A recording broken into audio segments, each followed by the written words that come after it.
Je suis Mathieu Sett, attaché de coopération en charge de la coopération décentralisée, notamment à l'ambassade de France. Ce matin, nous avons beaucoup parlé de la décentralisation et des communes. Ce matin, je veux dire en début d'après-midi. Et sur ce second volet, nous allons parler de la région, ce nouvel échelon territorial pour le Cameroun, qui est un petit peu le tout nouveau. Le tout nouveau, mais qui, quelque part, était déjà dans la révision constitutionnelle de 1996 au Cameroun, et qui avait été enrichi par un certain nombre de textes de loi par la suite. Mais c'est surtout la loi du 24 décembre 2019, le fameux code général des collectivités territoriales décentralisées, qui relance ce processus. Je crois que le secrétaire général du Mindevel l'a évoqué, et nous verrons dans la prochaine intervention du ministre Abouem Achoyi, voilà, un petit peu une perspective, cette profondeur et d'où vient cette réforme majeure. L'état des lieux au Cameroun, pour donner quelques éléments de cadrage aussi, c'est depuis un an l'élection de conseillers régionaux le 6 décembre 2020. Certains sont dans la salle et je les remercie vraiment, dans la salle et à mes côtés. Nous y reviendrons. Et puis aussi, voilà, la mise en place récente des bureaux exécutifs, la nomination des secrétaires généraux et des receveurs régionaux. Et puis, ces conseils régionaux sont désormais vraiment une réalité, et avec l'objectif de booster le développement régional et démocratiser l'action publique qui sont au cœur de la loi. Alors pourquoi nous avons souhaité mettre en avant cet échelon régional ? Parce que d'abord c'est un enjeu crucial au Cameroun pour des questions de stabilité, pour des questions de prospérité, et aussi parce que les plus hautes autorités du Cameroun ont sollicité la France pour appuyer ce processus de régionalisation. Et dès le lendemain de la réforme, ça a été dit tout à l'heure par l'ambassadeur de France au Cameroun, nous avons lancé deux projets. Le projet porté par l'ENA et le Centre national de la formation territoire, la fonction publique territoriale en France, qui appuie vraiment le volet régionalisation avec ces écoles de formation, donc pour une réforme un petit peu de la formation.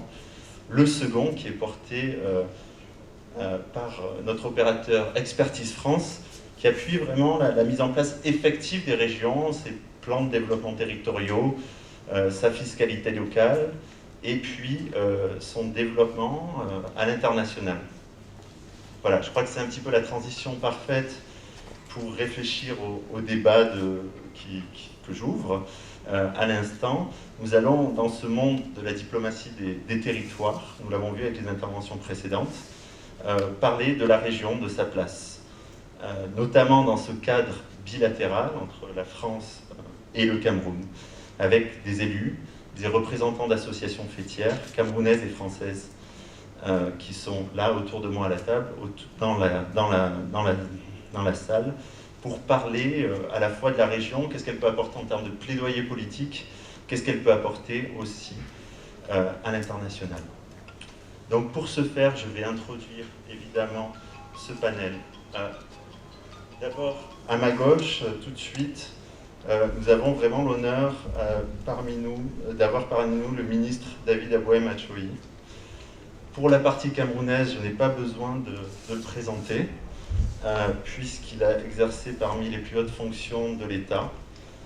Vous avez servi, monsieur le ministre, comme SG du Minépat, gouverneur de province, notamment dans nos eaux, secrétaire général des services du Premier ministre, secrétaire général de la présidence de la République. Vous avez été ministre.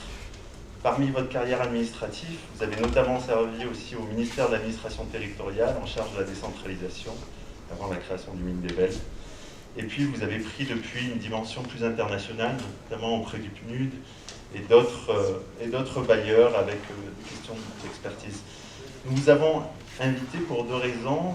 D'abord parce qu'à travers cette riche expérience, vous allez ouvrir un petit peu et donner quelques enjeux sur la régionalisation au Cameroun, et aussi parce que vous êtes l'un des experts principaux du projet d'Expertise France que j'ai cité tout à l'heure. Merci beaucoup d'être parmi nous, je crois qu'on peut l'applaudir. Le deuxième intervenant, toujours à ma gauche, un petit peu plus loin, Oumarou Ousmanou, qui est invité ici d'abord comme président du Conseil régional du Nord. Donc nous avons vraiment l'honneur d'avoir un président de Conseil régional camerounais à la tribune. Et vous me direz pourquoi celui-ci. D'abord parce qu'il est tout simplement le secrétaire général de la nouvelle association des régions camerounaises, qui a vu le jour il y a quelques mois. Si je ne me trompe pas, vous nous donnerez plus de détails sur ça. Vous avez aussi une riche expérience comme haut fonctionnaire dans différents ministères. J'ai retenu notamment les finances, l'élevage ou le plan. Nous allons vous écouter évidemment sur cette association, sur ses perspectives, sur son action à l'international, puisque avec tous les partenaires français et de la francophonie qui sont autour de la table, de pouvoir en discuter. Il suivra une courte allocution de Jules Nissen, qui est le délégué général de l'Association des régions de France, qui est présidée par une de nos présidentes de région, Carole Delga. Et suivi une courte vidéo qui montrera un petit peu comment communiquent et se vendent les régions françaises à l'international. Et puis évidemment, ces rencontres bilatérales doivent se faire avec des interlocuteurs qui sont venus de France, et j'ai le plaisir d'avoir sur ma droite, cette fois-ci à l'extrême de ce côté-là, en tout cas, le directeur de l'Association internationale des régions francophones, Yvan Dedessus-Lemoustier. Vous êtes, monsieur, directeur territorial de la région Auvergne-Rhône-Alpes, mise à disposition auprès de l'AIRF. Vous allez nous expliquer un petit peu le rôle de l'AIRF, quel est le rôle de la francophonie, et puis le contexte de votre présence au Cameroun. Je vous laisserai introduire vous-même une intervention de M. Philippe Meunier, qui est vice-président de la région Auvergne-Rhône-Alpes, délégué aux relations internationales et aux politiques territoriales. Et puis, vous n'êtes pas venu seul, vous êtes venu, puisque c'est une association de régions francophones, vous êtes venu avec M. Pascal Yeboué-Kwame, j'espère que je prononce bien, qui est président du Conseil régional du Bélier en Côte d'Ivoire, mais aussi vice-président de l'AIRF, délégué à la formation des rôles des régions et de la coopération interrégionale. Donc il vous reviendrait, monsieur, sur l'expérience finalement d'une région africaine qui a déjà une certaine histoire. Je pense que ça va intéresser nos collègues camerounais sur à la fois sa vision à l'international, sur son plaidoyer, sur son partenariat avec une région française. Voilà, j'ai déjà beaucoup parlé. Je vais vous laisser la parole, monsieur le ministre, pour introduire ces débats. On va essayer de faire comme nos amis maires et représentants des communes tout à l'heure, de respecter ce timing de 6-7 minutes. Ça serait vraiment appréciable. Merci. Merci beaucoup, Mathieu. Monsieur les présidents des conseils régionaux et des assemblées régionales, chers amis dans vos différents grades et titres, bonjour.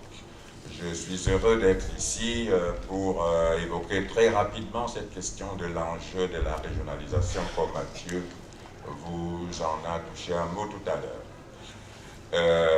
Merci pour les applaudissements. Alors, non, je parlais de celle de tout à l'heure, quand il nous a présenté. Alors, nous avons beaucoup de textes dans ce pays concernant la décentralisation, concernant l'administration publique de manière générale, mais ce qui se passe souvent, c'est que nous nous réfugions derrière le juridisme. Quand vous voulez mettre un contenant, ça commence à vous poser des problèmes. Donc, il faudrait que nous puissions avoir la sincérité de mettre le doigt sur un certain nombre d'éléments. C'est pour ça que, quand Mathieu m'a parlé de cette intervention sur les enjeux, je me suis dit que j'allais en énumérer une bonne dizaine, mais comme je n'ai que 6 minutes, je me suis dit, j'énumère 5 enjeux, et pendant ma 6e minute, je parlais de conditions de succès et de perspectives. Alors, pourquoi est-ce que la régionalisation comporte tant d'enjeux? Parce que la régionalisation devrait impulser une dynamique qui pourrait servir de référentiel aux générations futures. Et dans ce cadre-là, j'ai identifié 5 enjeux. un enjeu institutionnel, un enjeu managérial, un enjeu en termes de leadership. Donc, les deux premiers concernent le gouvernement, l'exécutif et le Parlement. À partir du troisième, nous abordons les responsabilités des conseils régionaux eux-mêmes, donc en termes de leadership, en termes d'efficacité de développement, et nous allons parler à la fin un enjeu plus global que j'ai appelé un enjeu politique. Et après, nous parlerons des conditions de succès. Alors, l'enjeu institutionnel, c'est lequel? Lorsque la Constitution fixe les attributions des collectivités territoriales décentralisées qui nous ont été rappelées tout à l'heure, je n'y reviendrai pas, cela emporte un certain nombre de réorganisations de rôles et de responsabilités entre l'État central et les collectivités territoriales décentralisées, puisque la loi dit que c'est à ces collectivités territoriales décentralisées que revient maintenant la responsabilité de promouvoir le développement, la bonne gouvernance et la démocratie au niveau local. La loi dit que c'est l'axe fondamental. Elle ne parle pas d'un axe. C'est pour ça que quand le maire, le président parlait tout à l'heure d'accompagner le gouvernement, je voudrais compléter en disant que les CTD n'accompagnent pas seulement le gouvernement, mais elles doivent promouvoir le développement de leur territoire dans le cadre fixé par le gouvernement. C'est assez différent de l'accompagnement. Donc, sur ce plan-là, il faut alléger l'appareil de l'État central pour se répartir les attributions, l'État central et les collectivités territoriales décentralisées, réaménager les rapports entre le centre et le niveau méso, qui est la région, mais aussi le niveau périphérique, essayer de faire des arbitrages pour une répartition plus judicieuse des responsabilités entre l'exécutif et avec ses administrations centrales et déconcentrées, d'une part, et les collectivités territoriales décentralisées. Voilà pour ce qui est de l'exécutif. Mais il y a aussi un volet qui concerne le législatif. Vous savez que le Sénat représente les collectivités territoriales décentralisées, mais si vous demandez aux présidents des régions et aux élus régionaux qui sont ici, comment le Sénat le fait, personne ne pourra vous répondre. Il faut donc que nous puissions trouver des mécanismes par lesquels le Sénat porte réellement les préoccupations des collectivités territoriales décentralisées. Donc là, nous avons un défi de clarification du rôle du Sénat. Mais aussi, mon expérience m'a permis de constater la solitude des magistrats municipaux quand ils sont à leur fonction. Nous avons un certain nombre d'élus qui sont d'anciens maires. Comment faire que ces gens-là, aussi bien à l'Assemblée nationale qu'au Sénat, puissent travailler avec les nouveaux maires et puissent faire ce travail, j'allais dire, de manière transpartisane, qu'on ne se mette pas dans des carcans des partis politiques. Donc voilà le premier défi que j'ai relevé. Le deuxième défi est managérial. Il faut un certain nombre de ruptures dans la manière dont les administrations fonctionnent, les administrations centrales aussi bien que les administrations décentralisées. Ce n'est pas un problème de condescendance quand on dit qu'on va transférer des compétences. Ce n'est pas un ministre qui dit « je vais transférer ceci ou celle-ci ou celle-là ». Il s'agit d'un problème constitutionnel. Donc, en tant qu'impératif constitutionnel, il faudrait qu'on puisse refaire ces aménagements sur le plan managérial. Je passe au troisième enjeu pour ma troisième minute. Celui-ci concerne les responsables, les élus régionaux et municipaux par extension. Celui-ci les concerne personnellement. D'abord, Et je peux me féliciter du fait que quand vous voyez la composition des conseils régionaux et des assemblées régionales au Cameroun, l'expertise est à revendre. Donc il faut qu'on puisse mettre à profit cette expertise. Il faut qu'ils développent des capacités de négociation, de l'habileté au plaidoyer, qu'ils restent à l'écoute de leur population et surtout, comme disait l'ambassadeur tout à l'heure, qu'on mette l'accent sur cette obligation de rendre compte. Mais j'insisterai davantage sur deux aptitudes. Aptitude à éveiller les esprits des citoyens à l'esprit de la loi. Parce que beaucoup de gens ne connaissent pas la loi. Il faut qu'on aille jusqu'à l'esprit de la loi, qu'on ne se limite pas à la lettre qui est parfois récitée et mal comprise. Mais aussi éveiller l'esprit des citoyens à leurs responsabilités. Ce qui est en cause ici, c'est la création d'une culture, une nouvelle culture qui permette aux populations de s'assumer, de savoir que c'est elles qui doivent porter leur développement. Les Camerounais qui sont ici connaissent une expression, le travail du blanc. Lorsque quelqu'un était appelé à travailler pendant la colonisation, dès qu'il arrivait de ce qu'on avait extrait de son village, il se donnait beaucoup de peine. On lui disait, mais le travail du blanc ne finit pas, ne travaille pas si fort. Il faut que tu travailles doucement, doucement, parce que demain, on va te donner autre chose. Maintenant, c'est le travail de nos territoires. Il faut donc que nous puissions éveiller cet esprit, installer cette culture. Le quatrième enjeu, je l'ai formulé en termes d'efficacité dans la conduite du développement. Parce que la régionalisation doit contribuer à corriger les inefficacités de l'État central. Il faut que la régionalisation puisse avoir une valeur ajoutée. Parce que si elle doit faire aussi bien que l'État central et les services déconcentrés, ça ne vaut pas la peine. On laisse ce qui est là. Il faut donc qu'elle fasse mieux. Alors, qu'est-ce qu'il faut pour qu'elle fasse mieux, pour corriger ces inefficacités? Il y a beaucoup de travail à faire. Je n'avais pas fait un cours là-dessus, je n'ai pas beaucoup de temps. Il faut donc que les élus, aussi bien régionaux que locaux, puissent remplir leurs obligations et jouer leur rôle dans le développement, ainsi que la loi l'a défini. Axe fondamental. Ce sont vous, mesdames, messieurs, qui êtes les promoteurs du développement.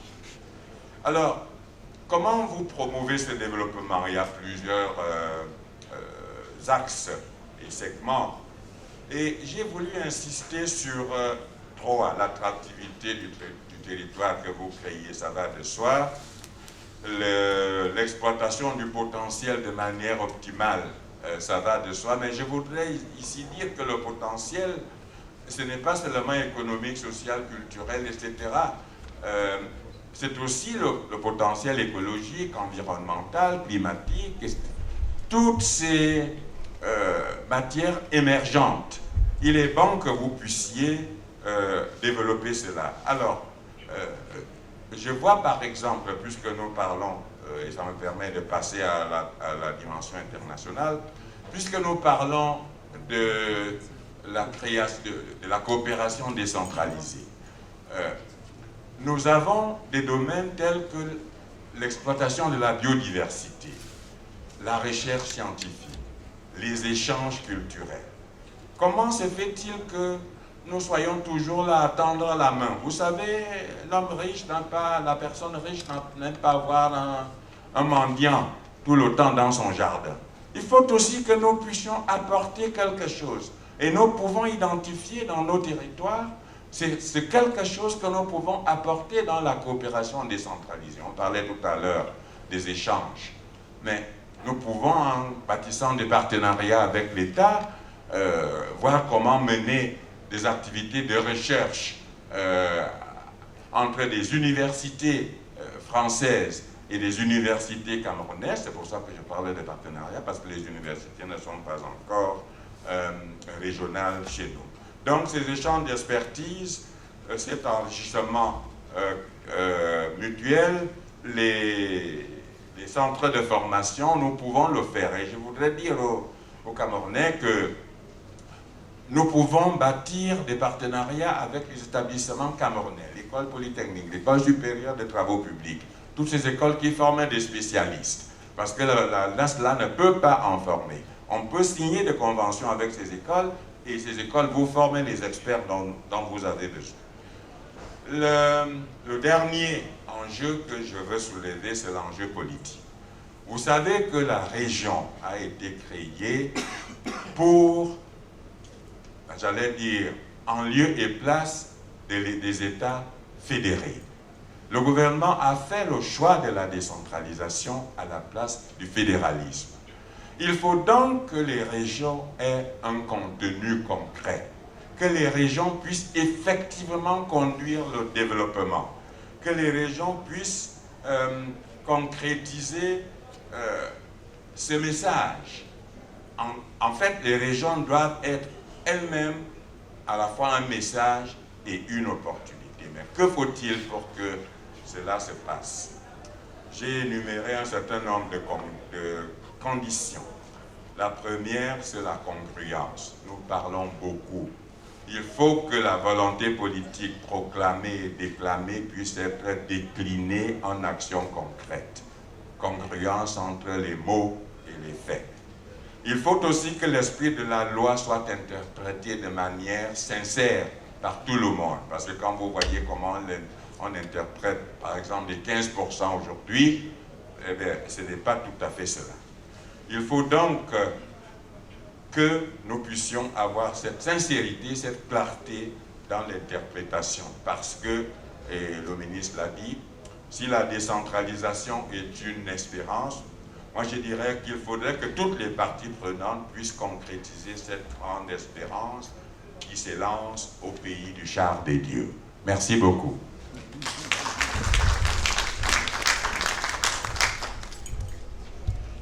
Merci beaucoup, monsieur le ministre. Vous avez d'ores et déjà esquissé une feuille de route et un plaidoyer pour les régions, en réclamant prendre du leadership pour les élus, de mobiliser de l'expertise avec les ressources incroyables de ces cadres. Vous avez aussi parlé de l'esprit de responsabilité qui doit animer les élus dans leur nouvelle fonction. Et puis cette dimension politique dont nous sommes tous conscients et qui est un enjeu fondamental pour le Cameroun. Puisqu'on va parler de plaidoyer, maintenant on va rentrer dans le vif du sujet en laissant la parole évidemment au secrétaire général de la nouvelle association des régions qui est aux commandes depuis quelques mois dans son cas particulier. Mais disons que tous les présidents de région ont pris leur fonction il y a un peu moins d'un an et il va nous édifier un petit peu sur ses premiers pas des régions camerounaises et puis sur le rôle de l'association, sa perspective à l'international. Donc je vous cède tout de suite la parole, monsieur Oumarou Ousmanou. Merci pour la parole donnée, monsieur le ministre, monsieur le président, mesdames et messieurs. Bonjour et merci de nous recevoir aujourd'hui au cours de cette assemblée. Il nous a été demandé de présenter les premiers pas des régions du Cameroun et surtout la mise en place d'une association fêtière des dites régions. Les premiers pas des régions du Cameroun, je ne reviendrai pas sur les éléments présentés ce matin par le secrétaire général du Mindevel et par le ministre Aboy Machoui tout de suite. Nous avons été élus l'année dernière, au mois de décembre 2020, la mise en place de ces régions et puis évidemment lors des sessions plénières de plein droit pour les élections des présidents.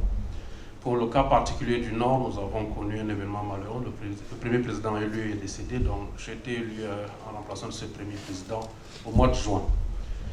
Alors, les régions du Cameroun, qu'ont-elles fait depuis cet acte? Nous avons pris sur nous de mettre en place les mesures d'installation, notamment l'identification des infrastructures d'accueil des régions, les acquisitions des meubles meublants et autres infrastructures pour nous permettre de travailler. Nous n'avons pas été autorisés à recruter les ressources humaines nécessaires au démarrage des activités. Nous avons été dotés d'un secrétaire général et d'un receveur régional par des actes du chef de l'État.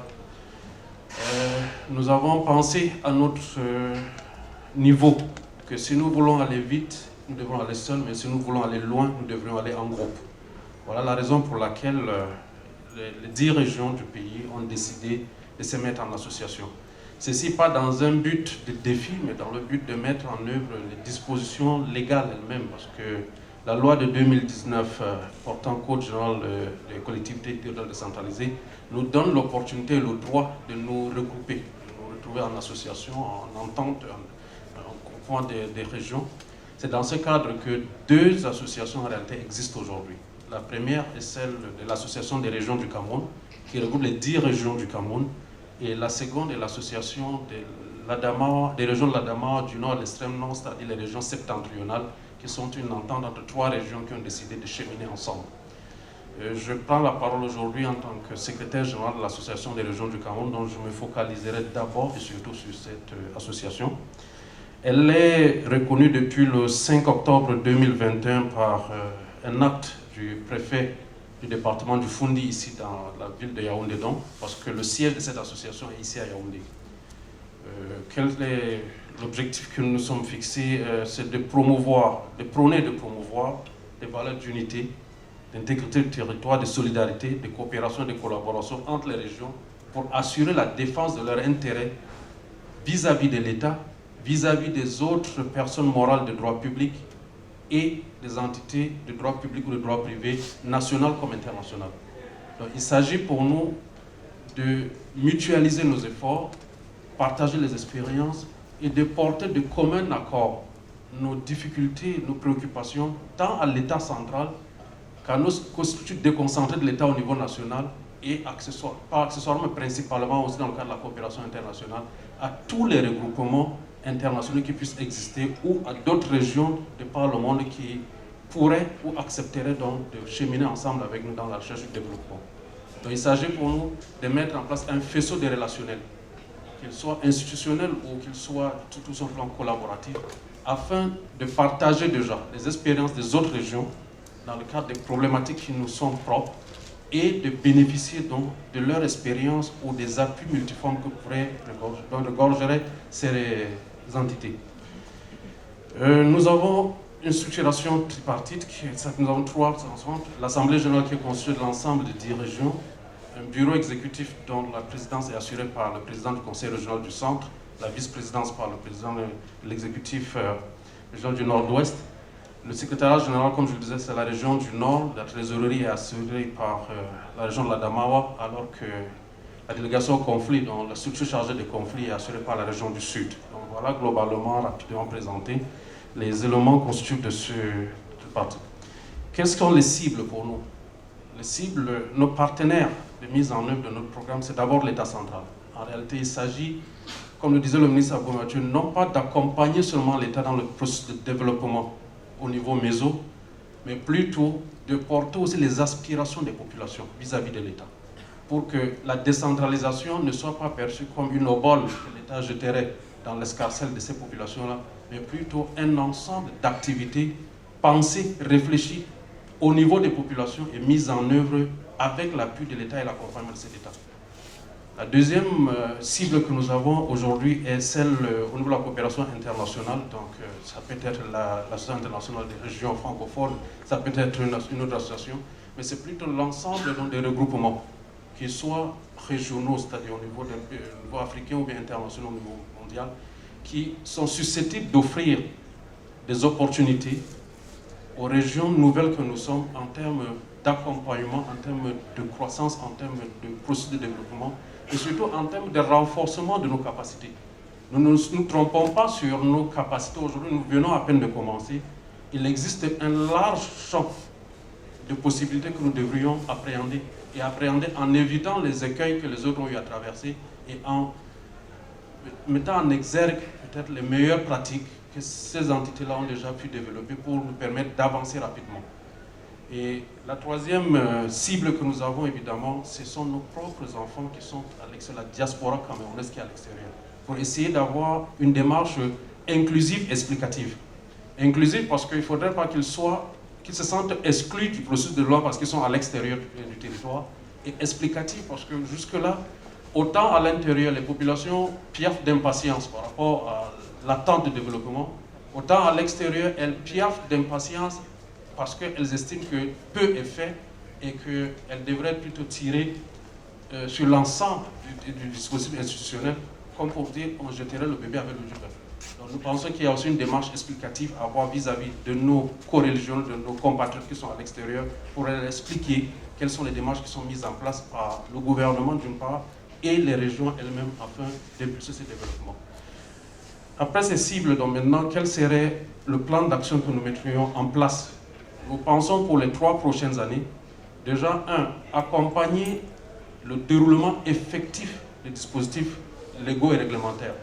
Le ministre Abounatouré l'a dit tout à l'heure, il ne s'agit pas d'avoir les meilleurs textes possibles, il faudrait en assurer l'applicabilité.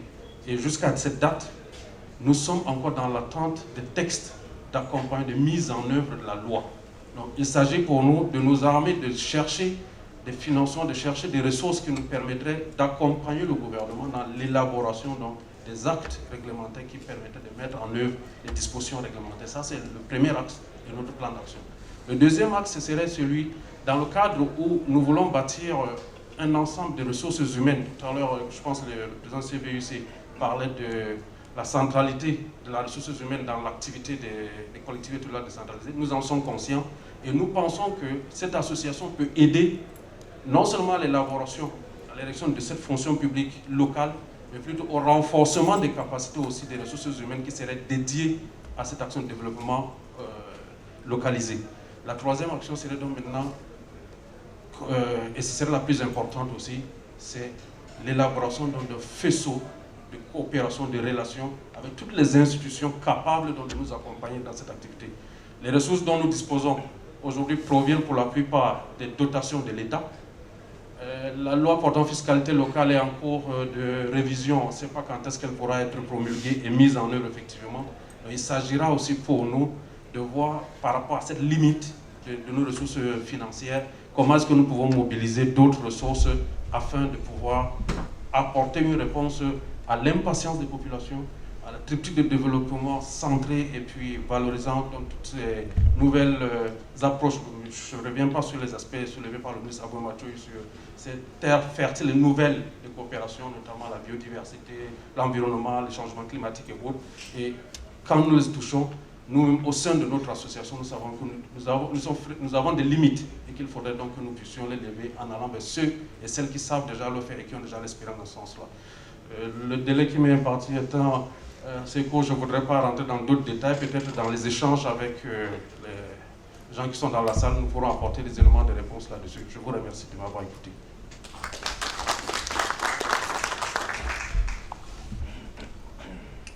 Merci beaucoup, Monsieur le Président. Je crois que votre intervention était particulièrement claire, éclairante sur ces premiers pas, sur vos objectifs, sur votre vision. Personnellement, c'est la première fois que je rencontre le représentant de cette association des régions du Cameroun. Et j'espère en tout cas que la restitution, vous l'avez aussi bien entendu que moi. Je prends bonne note, et on le sait tous, et c'est tout le plaidoyer aussi qui est fait aussi par CVUC et l'objectif de cette table ronde, qu'il y a une certaine mise en œuvre qui prend du temps, hein, évidemment, notamment des textes d'application de la loi, qui ne vous permet pas effectivement de prendre encore toute la mesure de ce que vous souhaiteriez faire. Je crois qu'on est dans un processus, on est dans un chemin qui est en train de se mettre en place et on entend bien ce plaidoyer pour à la fois accompagner l'État et puis en même temps être initiative sur le territoire. Et puis deuxième message, le message d'ouverture que vous avez fait pour des coopérations internationales, ce qui me permet peut-être de faire la transition maintenant avec les acteurs français, internationaux et africains qui sont avec nous, à côté de nous.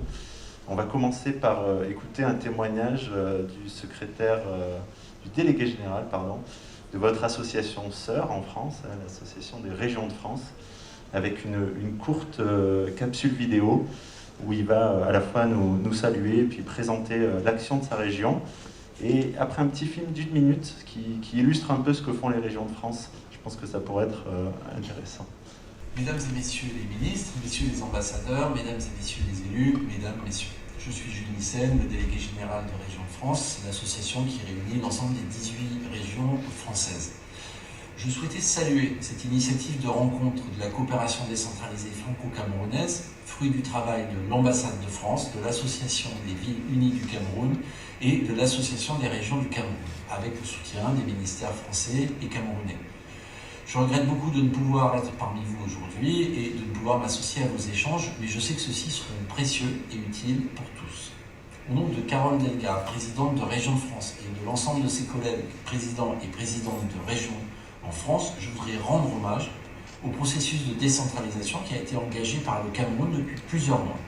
Nous avons suivi avec un grand intérêt les élections régionales qui se sont tenues en décembre dernier, suite à l'adoption de la loi de décentralisation. Nous avons été impressionnés par l'organisation de ces premières élections historiques.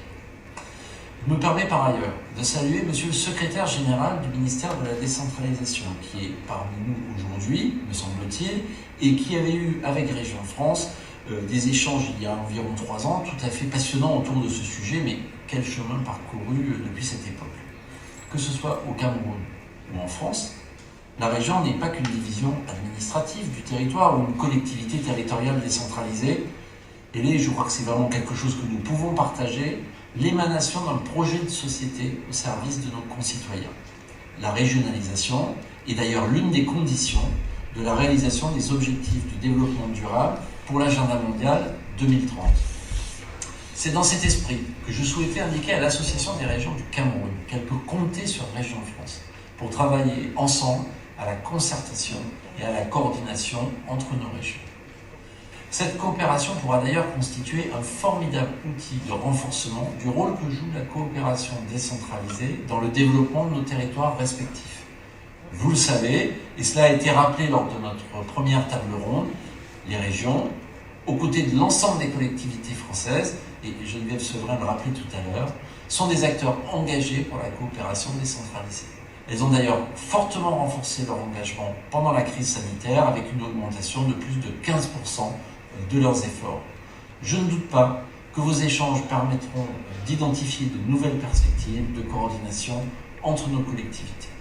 Aussi, je vous souhaite une journée fructueuse en projets et échanges et espère avoir le plaisir de vous voir prochainement à Yaoundé ou à Paris.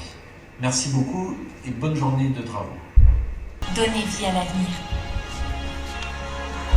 Face à la crise, les régions se mobilisent et agissent pour les jeunes. Chaque jour, ma région m'accueille dans mon lycée. Grâce à ma région, je peux aussi suivre mes cours à distance.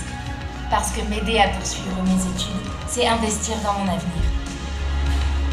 L'emploi. Ma région met le paquet pour enrichir mes compétences. J'étais au chômage, j'ai fait une formation. Aujourd'hui, j'ai retrouvé un boulot. Ma région soutient l'emploi et la formation. Les entreprises. Aujourd'hui, ma région accompagne la reprise de mon activité. Demain, pour investir dans mon entreprise et transformer notre économie. Je peux compter sur ma région. La santé. La santé est vitale pour chacun d'entre nous. Depuis 1 an, ma région est en première ligne contre la Covid. Ma région est responsable de la formation des infirmières. Aujourd'hui, tout le monde doit avoir accès aux soins. Les transports et la mobilité. Chaque jour, ma région organise mon transport. Ma région amène mes enfants à l'école, au collège, au lycée. Ma région connecte mes différents modes de transport. Parce que c'est en étant ensemble que nous irons toujours plus loin. Le tourisme. Le tourisme fait battre le cœur de ma région. Je vis du tourisme. Ma région soutient mon activité. Ma région agit pour faire revenir les touristes ici. L'environnement. Ma région est engagée pour la nature. Ma région accompagne la rénovation énergétique des bâtiments. Elle accélère les projets pour changer les choses sur le terrain. Demain, agissons encore plus pour la transition écologique. Le sport et la culture. Aller au stade, au spectacle, au musée, ça me manque tellement aujourd'hui. Ma région finance la culture près de chez moi. Ma région soutient la pratique du sport partout. Demain, donnons encore plus de force aux régions.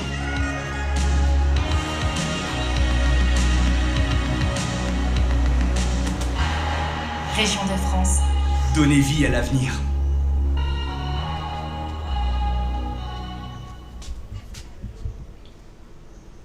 Voilà, c'était une petite vidéo où il a été prononcé le mot régions à peu près 142 fois, j'ai compté, et qui montre un petit peu comment les régions font du plaidoyer, comment elles réfléchissent et agissent sur un certain nombre de thématiques. Ce qui m'a beaucoup intéressé dans cette vidéo et dans le témoignage, c'est que finalement, on n'en est pas encore là, Monsieur le Président du Conseil régional, parce qu'en France, c'est un processus aussi très lent, hein, qui a 40 ans aujourd'hui, et qui s'est construit au fur et à mesure et dans des conditions très distinctes. Mais ce que je note, c'est que les compétences, et toutes ces compétences qui ont été déclinées là par les visuels, par les images, ce sont plus ou moins ce qu'on retrouve dans la loi de décentralisation, celles qui sont déléguées aux régions.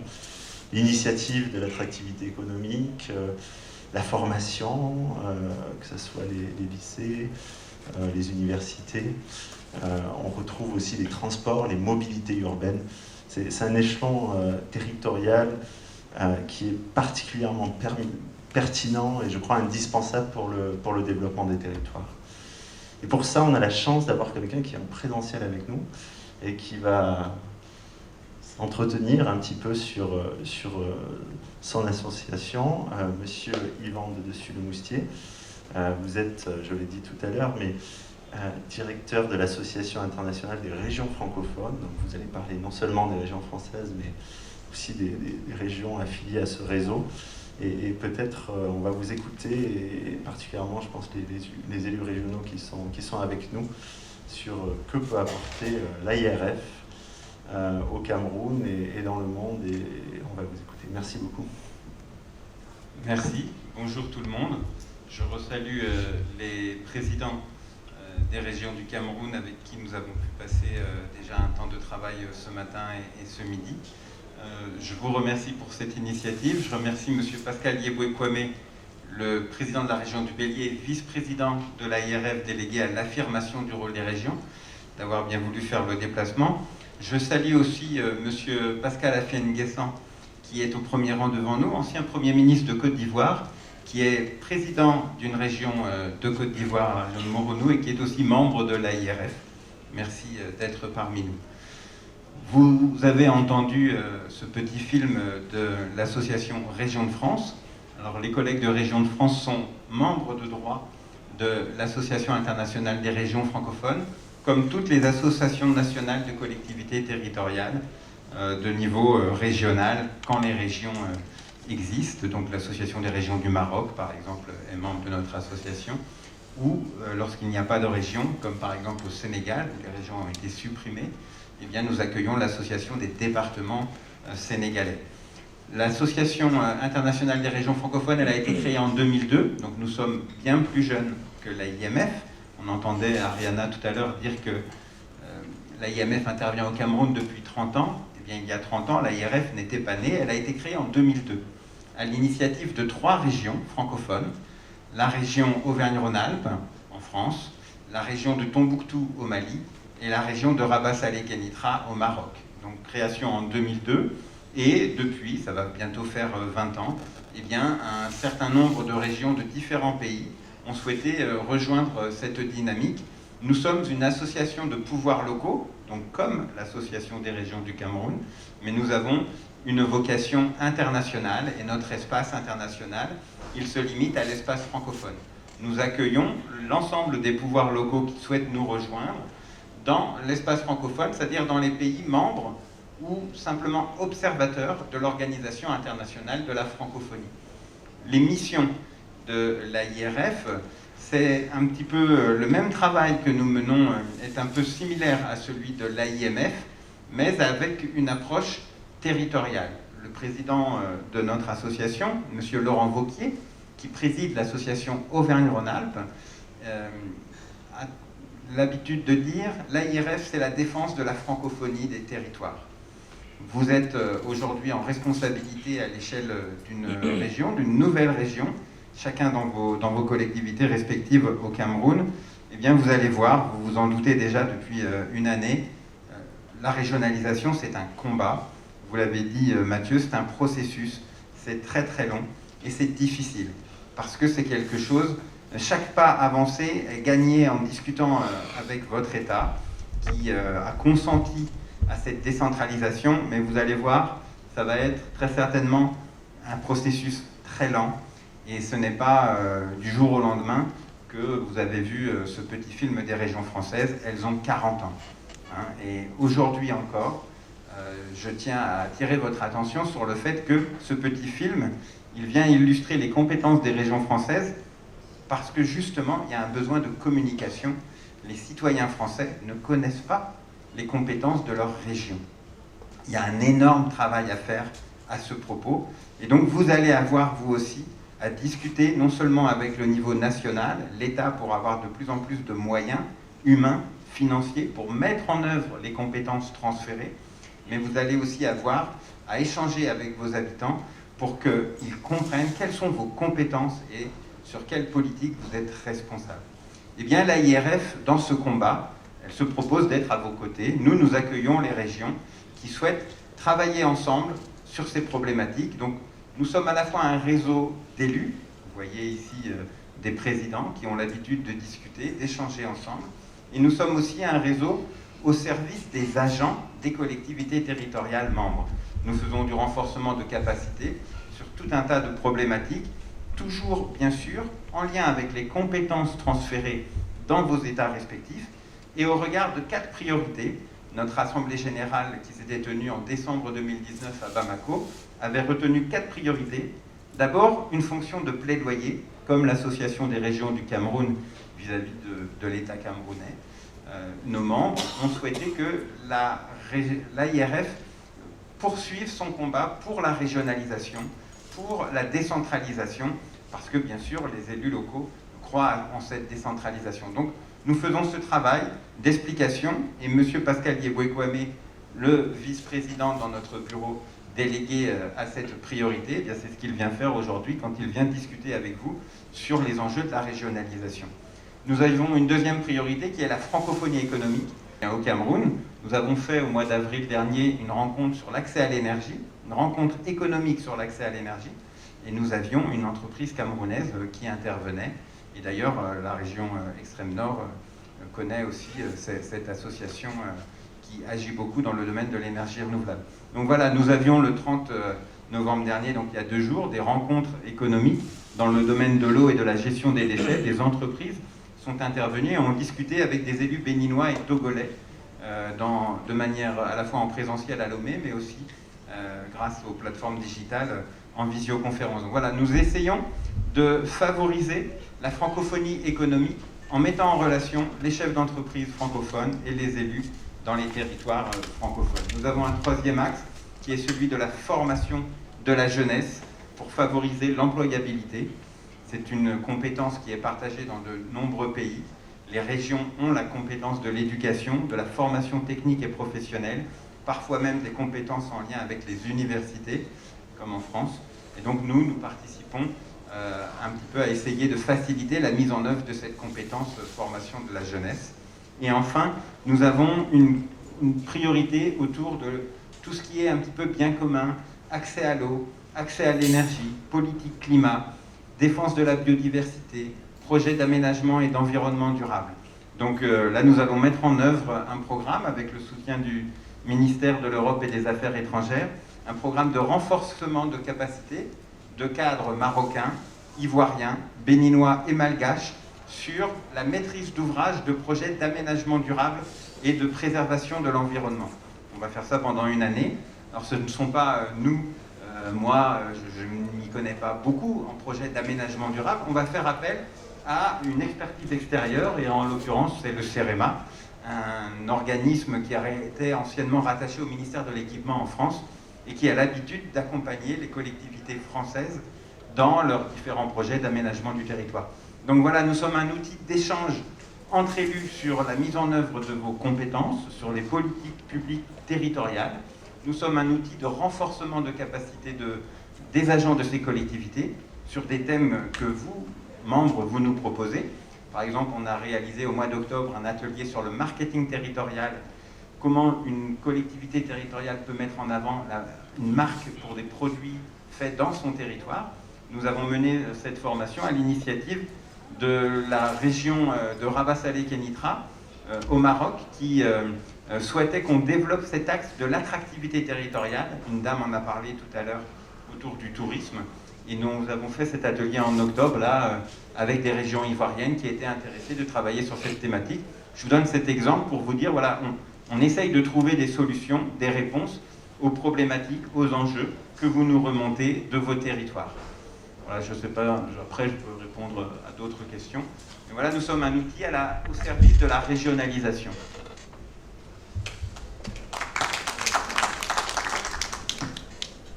Alors, je crois qu'on va écouter un mot de l'un de vos élus. Peut-être que vous allez le présenter. Alors, Monsieur Philippe Meunier est vice-président de la région Auvergne-Rhône-Alpes.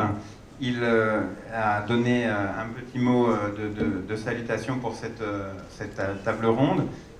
Nous avons donc comme président Monsieur Laurent Wauquiez, mais il n'était pas disponible pour faire ce message. Avec, vous le savez peut-être, en France, ce week-end, actuellement, c'est le congrès des Républicains et la désignation du candidat à l'élection présidentielle. Ça le mobilise beaucoup depuis plusieurs semaines, donc on n'a pas trouvé ce temps. Et Monsieur Philippe Meunier le représente. Il est très actif dans le domaine de la coopération internationale, car la région Auvergne-Rhône-Alpes a une vraie politique francophone.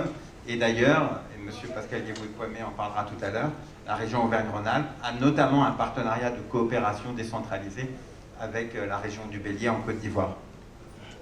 Mesdames et messieurs les élus du Cameroun, mesdames et messieurs les représentants de l'ambassade de France au Cameroun, mesdames et messieurs, mon cher ami Pascal Kwame, vice-président de l'Association internationale des régions francophones, je suis heureux de m'adresser à vous à travers cette capsule vidéo, même si j'aurais préféré être évidemment à vos côtés, car Philippe l'Africain, comme même m'appelait mon ami Pascal, manque à l'Afrique, et c'est surtout l'Afrique qui lui manque.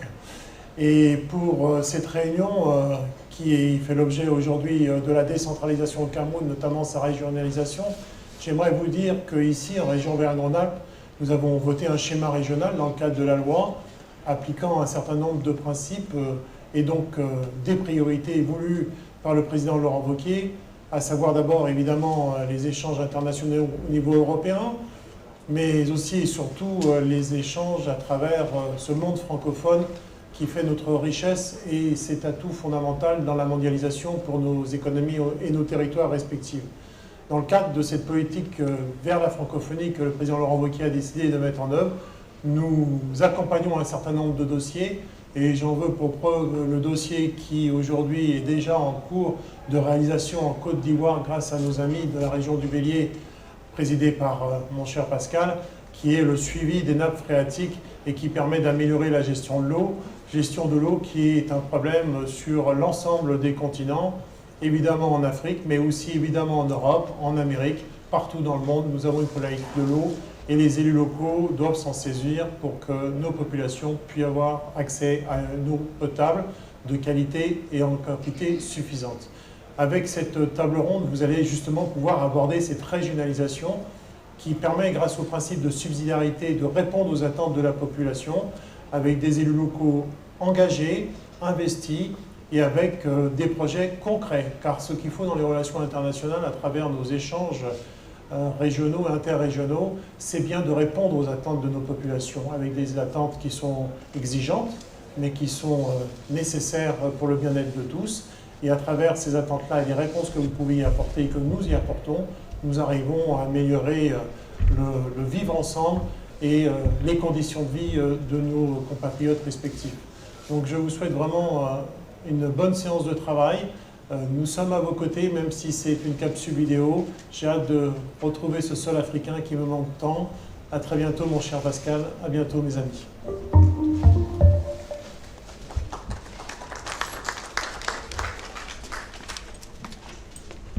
Peut-être avant la dernière intervention, je vais réagir sur la vôtre. J'en retiens deux aspects très intéressants. D'abord, cette vision économique, le fait que vous soyez aussi, parce que la région Auvergne-Rhône-Alpes est représentée avec l'AIRF, venue au Cameroun avec toute on va dire, un groupe d'entreprises particulièrement actives. Je crois que c'est une vision un peu nouvelle du territoire et Et ce soir, on n'a pas pu inviter tout le monde à la résidence de l'ambassadeur, mais parce qu'il y a des questions de jauge aujourd'hui, mais on a fait attention à ce que certaines de ces entreprises soient bien là pour échanger. Et puis, l'autre aspect de votre intervention qui est passionnant, c'est celui un petit peu du plaidoyer, comment on se déploie à l'international. Et je me tourne de nouveau vers le président régional du Nord et l'association. Je crois que ça, c'est aussi notre rôle en tant qu'ambassade de France. Et d'autant plus, l'ambassadeur l'a très bien dit tout à l'heure, la décentralisation au Cameroun, c'est une priorité pour l'ambassade. Donc, à travers les projets, les partenariats qu'on a, et c'est vous qui allez porter ces initiatives, réfléchir comment on peut favoriser avec les outils qui sont les nôtres ces mises en réseau et la construction de ce plaidoyer. Voilà. Peut-être, cher Yvan, je vous laisse, je vous redonne la parole puisque c'est un membre de l'AIRF qui va s'exprimer, un élu, et je pense que c'est mieux si on procède ainsi. Alors, c'était intéressant pour nous, au niveau de l'AIRF, de venir avec ce qui représente notre association, c'est-à-dire la diversité de l'espace francophone. Nous travaillons avec, bien sûr, des régions françaises, Auvergne-Rhône-Alpes, qui est à son initiative parmi ces 3 régions qui ont créé notre association. Nous avons aussi la région Sud-PACA, la région Nouvelle-Aquitaine, la région Grand Est, la région Île-de-France avec lesquelles on travaille en France. Mais nous avons donc des régions qui sont présentes nombreuses sur l'espace africain, notamment l'Afrique subsaharienne, et pas très loin du Cameroun. Les régions ivoiriennes sont très présentes depuis 2014 et notre Assemblée Générale à Abidjan. Nous avons le plaisir d'avoir dans notre bureau à chaque fois un président qui représente quelque part les autres régions de son pays. Et pour la Côte d'Ivoire, c'est M. Pascal Yeboé-Kwame, qui est membre du bureau et qui est même vice-président à la régionalisation. Vous avez une expérience d'élu régional et maintenant de président de région président, puisque vous avez pris la suite de la région du Bélier, après que l'ancien président, M. Jeannot Ahoussou-Kouadio, soit parti présider le Sénat ivoirien. Donc ce n'est pas un petit poste. Et aujourd'hui, vous avez les rênes de cette région que vous avez engagée à l'international très fortement, et vous allez nous dire pourquoi. Bien, merci beaucoup, Monsieur le ministre, chers collègues présidents, Monsieur le président de la Côte d'Ivoire, de la région de Moronou, Monsieur le Premier ministre Pascal Affi-N'Dosso, Mesdames, Messieurs. L'honneur me revient de vous dire quelques mots sur la décentralisation. Je voudrais partir de l'expérience de la Côte d'Ivoire et arriver à l'AIRF, ce que la coopération peut apporter. Alors, pour dire que la régionalisation a commencé en Côte d'Ivoire, j'allais dire depuis 2002. En 2002, nous avions les départements. À côté des communes, il y a eu les départements. Par la suite, la politique pour l'État, pour accroître les moyens, pour accroître l'efficacité des régions, nous sommes passés à la région en supprimant les départements. Donc depuis 2013, nous sommes rentrés dans la régionalisation.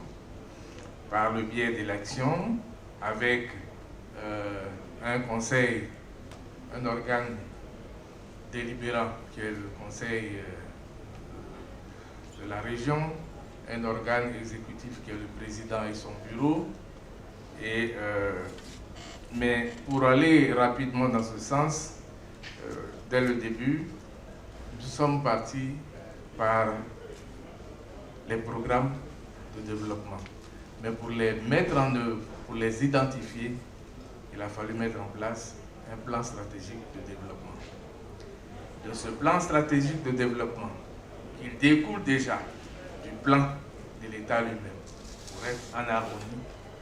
C'est à partir de là que les programmes se font au niveau de la région. Chaque année, il y a ce que nous appelons le programme triennal qui est fait, qui est envoyé à la tutelle qui valide et ensuite nous implémentons nous déclinons ce programme triennal par le budget annuel qui est également approuvé. Les régions de Côte d'Ivoire vivent essentiellement des apports, des ressources que l'État met à leur disposition. Au niveau fiscalité, ce n'est pas encore très développé. Il y a au plan local la fiscalité, mais ce n'est pas au niveau que nous escomptons. Il y a eu ensuite la formation, qui est un élément essentiel, la formation des présidents de région eux-mêmes, dans le cadre de certains ateliers sur des thèmes spécifiques pour que nous appréhendions ce que c'est que la décentralisation et surtout s'approprier les textes qui régissent la décentralisation et la régionalisation. Après cette formation, il y a eu aussi la formation qui a été déclinée au niveau des agents sur des thèmes spécifiques, la planification, ainsi de suite. Et le domaine de compétences qui a été conféré aux régions sont de 5 points essentiellement: l'eau, l'électricité, l'école, la santé, l'éducation. Bien entendu, la région a pour devoir aussi de promouvoir le développement dans son ensemble. Pour trouver aussi d'autres ressources additionnelles, nous nous sommes tournés vers la coopération décentralisée. Je tiens à dire que pour nouer des accords de partenariat avec les régions françaises, européennes, ce n'est pas évident. Ce n'est pas évident parce que, comme eux le disent, les ressources des contribuables, ce n'est pas fait pour distribuer ailleurs, c'est pour relever le bien-être des populations. Mais cependant, il existe des textes qui permettent aux régions françaises de pouvoir aider, d'avoir un pan au niveau de la coopération décentralisée. C'est dans les contacts des hommes que peuvent naître la coopération décentralisée. Et donc, il faut, on a parlé ici dans cette salle de la diaspora, on a parlé aussi de la capacité à participer à des rencontres internationales dans le domaine pour nouer des contacts et à partir de là, favoriser la coopération décentralisée. Grâce à cette coopération décentralisée, nous avons pu réaliser, en tout cas au niveau du Bélier et même en Côte d'Ivoire d'une manière générale, des avancées notables. Mais il faut savoir que tout se fait à base de projets. Aucune structure, aucun département, aucune région de France ne va pouvoir dire « je fais ça, je finance ceci ». Il faut des projets.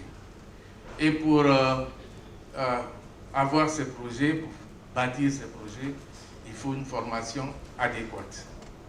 Il y a des possibilités de financement au niveau de l'Union européenne, mais ils ont un cadre précis, comment réaliser les projets, comment présenter ces projets. Et dans le cadre de la coopération décentralisée avec l'AIRF, des formations spécifiques sont données aux membres de l'AIRF pour pouvoir bénéficier de cela, ce qui leur permet d'avoir des ouvertures sur les financements extérieurs. C'est dans ce sens qu'au niveau de la région du Bélier particulièrement, nous avons identifié la possibilité dans notre région de pouvoir produire abondamment du manioc et de le transformer. Un couscous très prisé en Côte d'Ivoire, qui est la tchiké. La demande étant très forte, nous avons pensé pouvoir parvenir à l'industrialisation comme le couscous ordinaire que nous connaissons. Nos partenaires Auvergne-Rhône-Alpes nous ont aidés en apportant des ressources pour que nous puissions trouver une entreprise qui sache faire cela. Nous avons l'entreprise Clestral qui a permis de mettre une chaîne pour faire des études. Ces études ont été faites avec des scientifiques ivoiriens pour qu'effectivement on puisse aboutir à quelque chose. Aujourd'hui, c'est presque fait. Il reste à monter une chaîne pilote en Côte d'Ivoire afin de parvenir à réaliser ce projet entièrement. Au niveau, par exemple, de la formation professionnelle, la région du Bélier a créé un centre de formation que nous avons appelé la ferme-école de Raviard. Et cette structure a été transmise dans le cadre d'une convention avec l'État de Côte d'Ivoire à l'effet d'avoir à disposition des formateurs pour former les jeunes agriculteurs professionnels à ce métier, et aussi le conseil régional, en apport avec notre partenaire Auvergne-Rhône-Alpes, trouver les ressources pour financer et installer ces jeunes. Dans le cadre, par exemple, de Entrepreneurs du Monde, qui est une ONG qui favorise ce genre de financement. Et donc, sur ce programme spécifique, en rapport avec la Chambre d'agriculture de Côte d'Ivoire, la Chambre d'agriculture de la région Auvergne-Rhône-Alpes, tout cela mis ensemble nous ont permis d'aller de l'avant et donc d'avoir un financement aujourd'hui avec l'Union européenne pour former 360 jeunes et ensuite prendre 125 jeunes pour les former à l'entrepreneuriat pour qu'eux-mêmes créent leur entreprise. Il y a aussi, on a parlé tout de suite de l'eau. Le problème de l'eau est extrêmement important au centre et pourquoi pas même dans toute la Côte d'Ivoire. Afin de maîtriser, je ne sais pas, j'ai fini? J'ai une minute. Bon, d'accord. Alors donc, pour essayer de résoudre ce problème, en rapport avec notre partenaire de la région Auvergne-Rhône-Alpes, nous avons pu mettre en place un système de connaissance de l'eau. L'eau de surface et l'eau dans le sous-sol. C'est ce qu'on a appelé la télémétrie, qui va permettre de mesurer, mettre ça des capteurs sur les cours d'eau de la région. Et par ricochet, le ministre de l'Hydraulique en Côte d'Ivoire s'est intéressé à ce dossier et cela va être implémenté sur tout le territoire de la Côte d'Ivoire. Partie de la région du Bélier, ça va s'étendre à toute la région du Bélier. Bon, il y en a bien d'autres, l'industrie culturelle. Merci.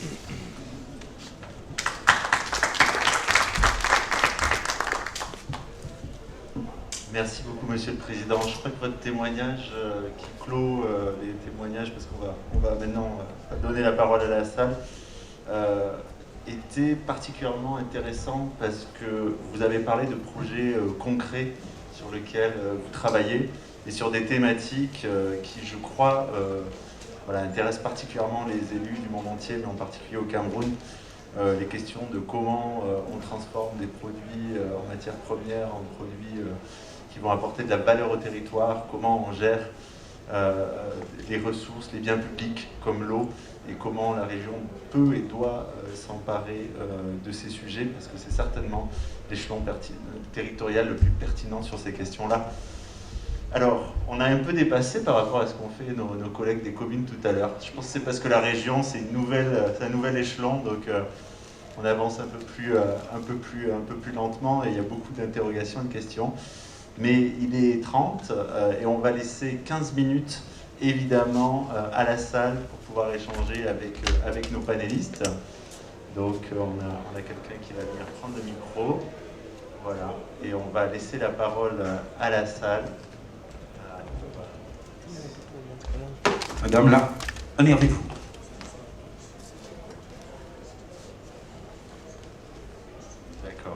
va prendre 3 questions. Et soyez, s'il vous plaît, dans vos questions assez brefs et directs pour qu'on puisse y répondre du mieux possible. Ok, bonsoir à tout le monde. Moi, je suis Lily Marie Skouloufé, responsable du centre de formation de la route des chefferies. Je n'ai pas de questions, mais je veux plutôt répondre. Bref, apporter une contribution à ce que j'ai entendu du président de l'association des collectivités, des CDD au Cameroun, et aussi du président venant de la Côte d'Ivoire, en parlant des projets à concevoir pour pouvoir aider au développement des régions. Et l'appel à partenariat du président de l'association. Nous, au centre de formation de la route des chefferies, nous bénéficions de 20 ans d'expérience de la route des chefferies dans la gestion du patrimoine, dans la gestion des ICC.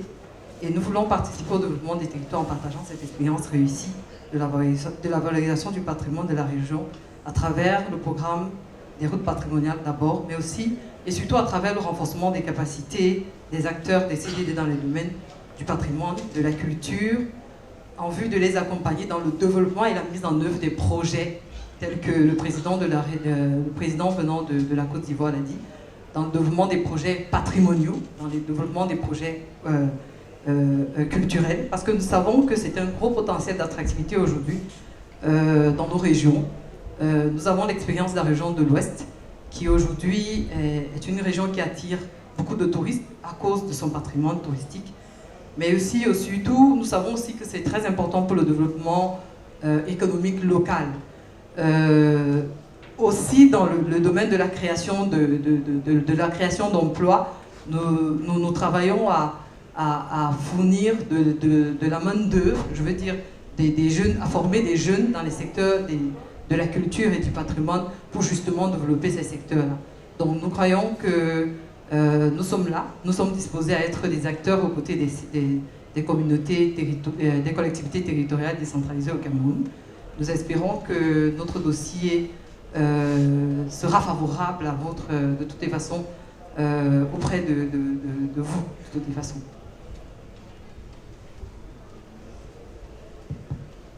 On va prendre une autre intervention, plutôt sous forme de questions, s'il vous plaît. Merci. On va passer la parole. Moi, c'est M. Massoda Magloire, étudiant en CADD IRIC, mais en même temps acteur socio-économique.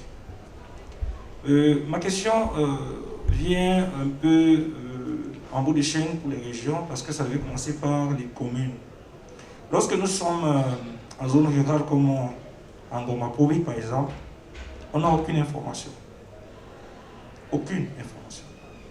Tout ce qui est dit ici, Madame le maire, je peux vous montrer le message, n'est pas au courant. Alors, les populations ne sont même pas au courant. On organise à la mairie de Goma-Povi des colloques agricoles pour essayer de former les populations à faire des farines à partir de manioc, à nourrir des enfants, à lutter contre la malnutrition. Il y a des projets qui sont soulevés ici et moi je pense que l'information ne circule pas. Donc j'aimerais savoir quels sont les mécanismes que les régions ont mis en place pour que l'information parvienne au bas-fond du pays. Parce que ça n'arrive pas. Quels sont les mécanismes qui sont déployés pour que l'information parvienne à l'arrière-pays? Ça, c'est la première question. Mais la deuxième et la dernière concernent l'expertise et les compétences. Quelqu'un a parlé des projets. Et je ne comprends pas comment c'est possible de parler de diplomatie des territoires sans prendre en compte dans les mairies et les régions des experts comme des étudiants de CADD, par exemple, qui sont outillés à la coopération internationale décentralisée. Ils sont là, ils sont experts, nous sommes venus tous de l'IRIC pour bien vous écouter. Et moi, je me pose bien, parce qu'on a fait un travail à l'IRIC concernant les collectivités territoriales dans la région du centre, et particulièrement la ville de Yaoundé. Il n'y a aucun expert dans ces collectivités qui parle réellement de la diplomatie des territoires. Il n'y a aucun expert. Il n'y a aucun chargé de mission pour le marketing territorial. il n'y a aucune responsable qui puisse nous édifier réellement. Je prends un exemple simple. On demandait des conventions. On dit, on voudrait voir des modèles de conventions signés. Monsieur. Ok, d'accord. On voudrait voir des modèles de conventions signés. Ok, d'accord. C'était, en tout cas, on a une délégation de l'IRIC pour nos panélistes, qui est l'Institut des Relations Internationales du Cameroun, et avec un master spécialisé sur les questions de coopération décentralisée, qui nous font l'honneur de participer aujourd'hui. Et donc on voit qu'il y a certains de leurs membres qui sont particulièrement intéressés et dynamiques. Je pense qu'on va pouvoir leur répondre. Après, prendre une dernière question, s'il vous plaît.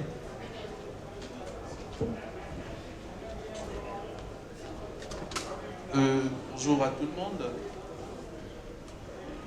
Je fais un salut particulier à Monsieur le Président Yeboué Kwame, ainsi que Monsieur le Délégué Général de la ARF, Monsieur le Président de la région du Nord, Cameroun.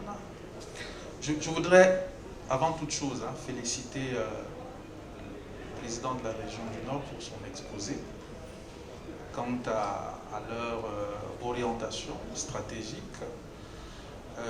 Et ceci m'amène justement à poser la question de savoir, à destination de l'AIRF, je voudrais explorer comment est-ce que nous pouvons, avec le PNFMV, je suis le coordonnateur du programme national de formation au métier de la ville, comment nous pouvons explorer tous ces possibles qui ont paru dans la prise de parole de Monsieur le Président de la région du Nord, pour renforcer cette association au niveau de l'action associative en tant qu'association des régions, avant d'envisager maintenant des actions plus concrètes en faveur des membres.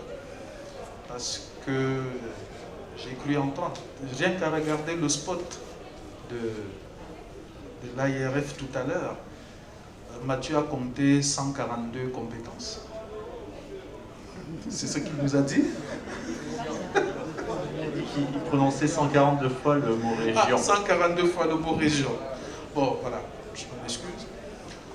Bien, je pense qu'il y a un ensemble de compétences qui étaient là et il est un peu, je pense que pour une association décente comme l'Association des régions du Cameroun, il serait bien de voir comment on peut explorer avec l'ARF et même avec nos amis de Côte d'Ivoire, comment l'accompagner. Nous nous positionnons justement dans ce cas exploratoire pour mieux accompagner la région, Association des régions du Cameroun. Ça, c'est la première chose. La deuxième chose est de savoir si dans l'élaboration de leur plan d'action, quand Monsieur le Président de la région du Nord a parlé, est-ce qu'ils ont pensé justement à ce que le ministre Abouem a dit s'agissant justement de l'appropriation du cadre normatif pour en faire un outil de travail et non plutôt pour imaginer que ce soit pour dire la loi a prévu ceci, on ne fait pas, ou bien la loi aurait dû dire ceci.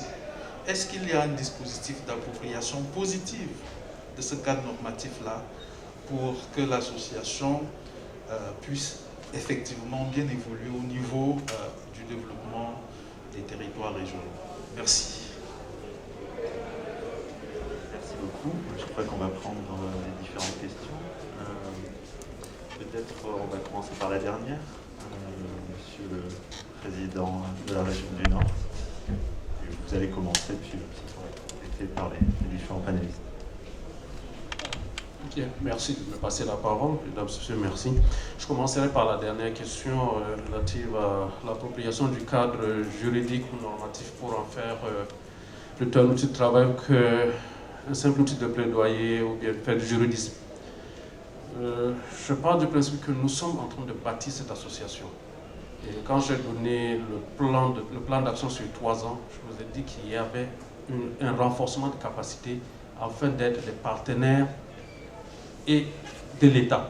En tant que défenseur, quand je parle de nos droits, ce n'est pas les droits de l'association ou les droits des présidents du conseil régionaux, mais les droits des populations. Et ces droits des populations, nous les tirons d'abord des dispositions légales. Et nous devons attirer l'attention du gouvernement sur cette activité. Pour nous donner un exemple juste rapidement pour qu'on y aille avec le PADEL, le FADEL, qui est un projet financé par la coopération française auprès du Mindevel, nous avons sollicité auprès de ce projet-là la mobilisation d'une expertise pour nous aider à relire le projet de loi portant fiscalité locale afin d'attirer l'attention du gouvernement sur les limites possibles de ce projet de loi et attirer aussi l'attention du gouvernement sur les potentialités fiscales, les niches fiscales qui pourraient exister dans nos régions et qui peut-être ne seront pas prises en compte dans ce texte-là. C'est pour vous dire que nous avons à l'idée d'attrait dans notre champ de compétences des expertises multiformes afin de pouvoir opposer au gouvernement ou proposer au gouvernement, dans le cas où cela n'aurait pas été fait, des mesures pouvant améliorer l'action du gouvernement ou bien notre propre action auprès des populations. Donc, on pourra échanger plus profondément sur cet aspect-là avec vous par la suite. On verra comment nous pourrons travailler dessus. Il y a une deuxième question de nos collègues de l'IRIC qui posait la problématique de la mobilisation de l'expertise locale.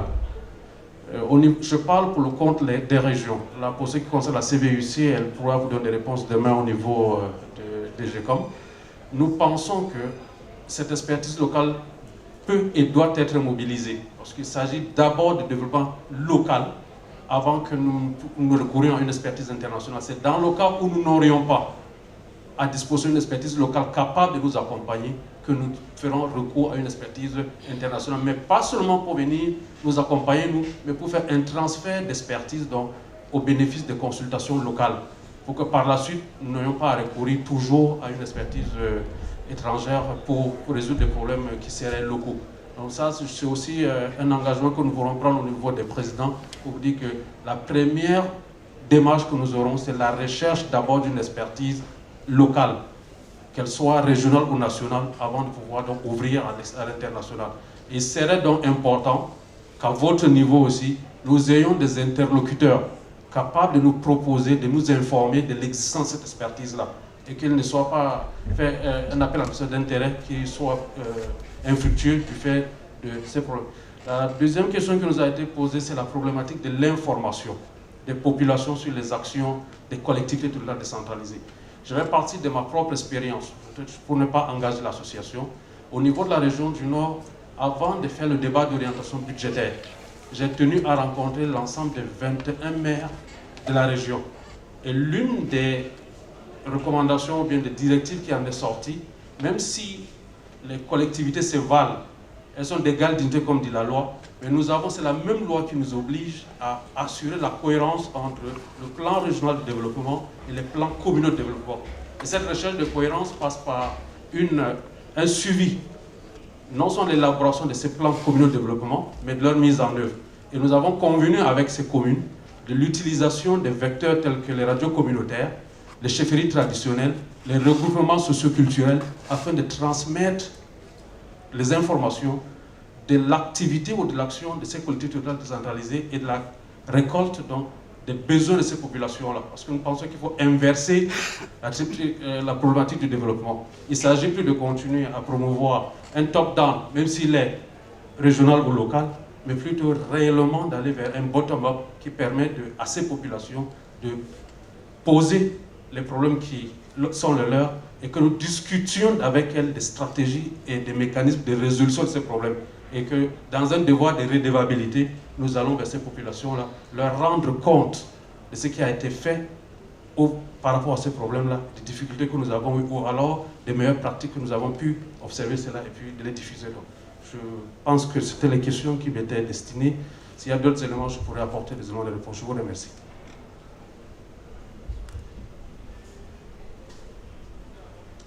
Merci beaucoup, Mathieu. Si vous me permettez, j'aimerais très respectueusement saluer la présence de M. le Premier ministre Afinguessan ici. J'ai cru à un sosie, parce qu'il a été mon grand patron quand j'ai dirigé le programme de bonne gouvernance de Côte d'Ivoire avec Ginette Yoma. Merci à toi. Alors, oui, cette question de l'information, je crois qu'elle se pose à deux niveaux. D'abord, du niveau central au niveau de la commune et du niveau de la mairie au niveau des populations. du niveau central au niveau de la mairie, il y a beaucoup d'organes. Il y a le communal, il y a les médias qui émettent des informations régulièrement. Et les EVUC ont des représentants dans tous les départements. Donc, ce qui se passe ici à Yaoundé est répercuté au niveau départemental à travers les CVUC. Maintenant, si au niveau de la commune, les citoyens ne peuvent pas avoir l'information, ben, si la montagne ne vient pas vers vous, allez vers la montagne. Allez solliciter l'information et vous l'aurez auprès de la commune. Il ne faut pas vous asseoir dans votre coin et attendre que Madame le maire ou Monsieur le maire fasse la tournée des popotes, sauf si j'ai mal compris. Voilà. Merci, voilà ce que je dirais. Merci beaucoup. Vous souhaitez des éléments également?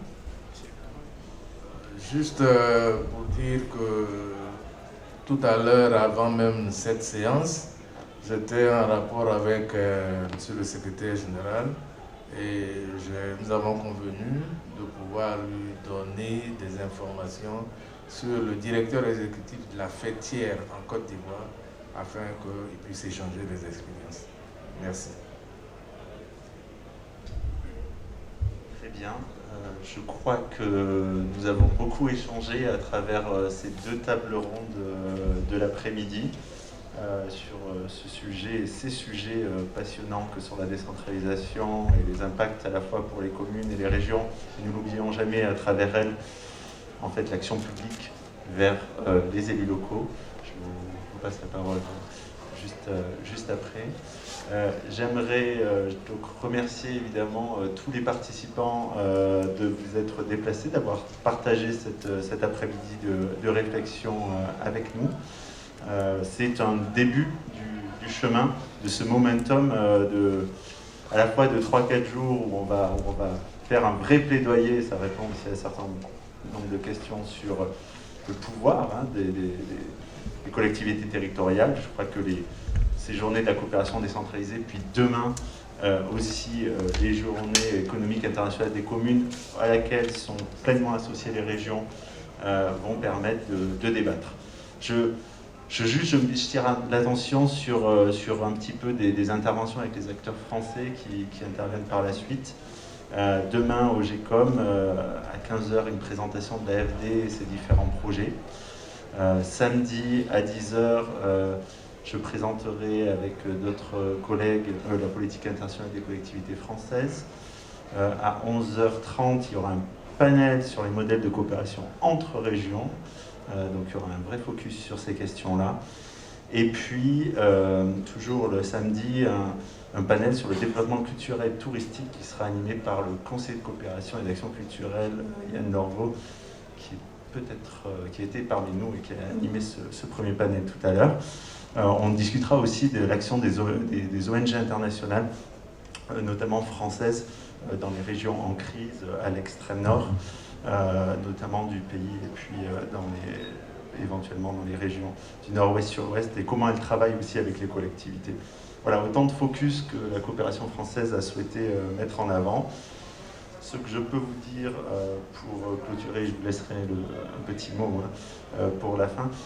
Simplement, nous avons prévu avec CVUC pour les personnes qui ont reçu un carton d'invitation nominatif à la résidence, puisque nous avons une jauge et nous n'avons pas pu inviter tout le monde, mais un bus qui partira à 18h, soit dans quelques minutes, une dizaine de minutes, à l'arrière de l'Institut. Il y a le monsieur qui a le chapeau de couleur qui s'appelle Papy ici, qui va vous guider. Donc n'hésitez pas à le suivre à 18h. Et puis à la sortie, vous l'avez vu, il y a une belle exposition de l'Institut français pour continuer à échanger comme vous l'avez fait à la pause. N'hésitez pas. Voilà, nous sommes encore une fois, merci à tous les panélistes pour leur présence pendant cette longue séance. Et nous sommes très très heureux de vous avoir accueillis à l'Institut français en Namur pour réfléchir et discuter ensemble. Je vous laisse un petit mot. Ce n'est pas pour conclure, c'était juste pour répondre à l'intervention de l'étudiant de l'IRIC au sujet de l'expertise que eux ils représentent en tant qu'étudiants en fin d'études spécialisés sur les aspects de développement local et de coopération décentralisée. Je voulais juste vous donner l'exemple d'une association de pouvoirs locaux, qui est aussi membre de l'AIRF. C'est l'Association des régions du Niger. L'Association des régions du Niger a actuellement une stagiaire, enfin c'est exactement le statut, c'est une volontaire, qui est donc une Nigérienne, formée à l'École nationale d'administration du Niger et également qui a fait ensuite un master en France. Elle s'appelle Leïla, je l'ai rencontrée, je vais travailler avec elle au mois d'octobre. Son statut c'est VNU, elle est volontaire des Nations Unies, et donc dans un programme qui existe au Niger, mais je sais qu'il est présent dans de nombreux pays, et très certainement aussi au Cameroun. Elle est là pour une durée d'une année. Elle apporte son expertise à l'Association des régions du Niger pour la mise en place de différentes stratégies thématiques. Bien sûr, l'Association des régions du Niger appuie les régions nigériennes selon leurs demandes. Donc vous avez la possibilité peut-être de vous rapprocher soit des régions, soit des communes, soit de l'Association des régions du Cameroun, avec des dispositifs à inventer. Peut-être aussi qu'auprès de l'ambassade de France, il y a la possibilité d'avoir des soutiens. Votre expertise, elle est très importante. Nous croyons beaucoup au sein de l'AIRF à cette expertise locale. Ça fait, je dirais, aussi de l'emploi pour les jeunes étudiants, et c'est très important, d'autant que vous connaissez bien mieux que les experts internationaux les contextes de vos pays. Je prends encore l'exemple du Niger, parce que me suis déplacé en octobre à ce sujet dans l'accompagnement de l'électrification rurale décentralisée. Nous avons 2 régions membres qui ont des dossiers très précis, la région de Difa et la région de Tawa au Niger, dans le domaine de la réalisation de forages avec pompage solaire et dans le domaine de l'électrification rurale de bâtiments publics. Ce ne sont pas des experts internationaux qui vont pouvoir aller à Difa aujourd'hui, ni à Tawa pour des questions de sécurité, mais c'est une expertise nationale nigérienne au sein de l'Agence nationale de l'énergie solaire qui est mobilisée pour faire les études d'avant-projet détaillés, d'avant-projet sommaires liés à ces projets portés par les collectivités, par les régions nigériennes. Vous voyez, donc nous, on croit beaucoup à l'expertise locale, elle est très compétente et ça fait du développement économique quand des jeunes étudiants trouvent à être embauchés par les collectivités locales. Moi, j'ai commencé ma carrière comme emploi jeune dans les années, fin des années 90. C'était la France qui avait mis en place cet outil, les emplois jeunes, pour faciliter l'insertion professionnelle des jeunes étudiants qui sortaient de leurs études. Moi, je crois beaucoup en ça. Et l'AIRF, on essaye de faciliter cela. Ce qui nous importe surtout, c'est que cette expertise, elle reste francophone, puisque nous sommes l'AIRF.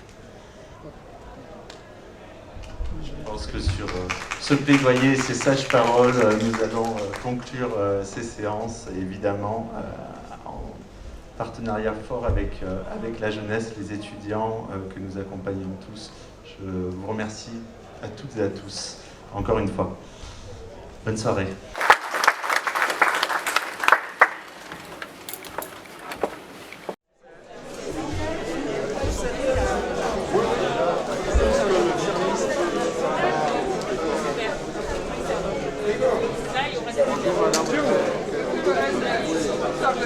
Je disais que...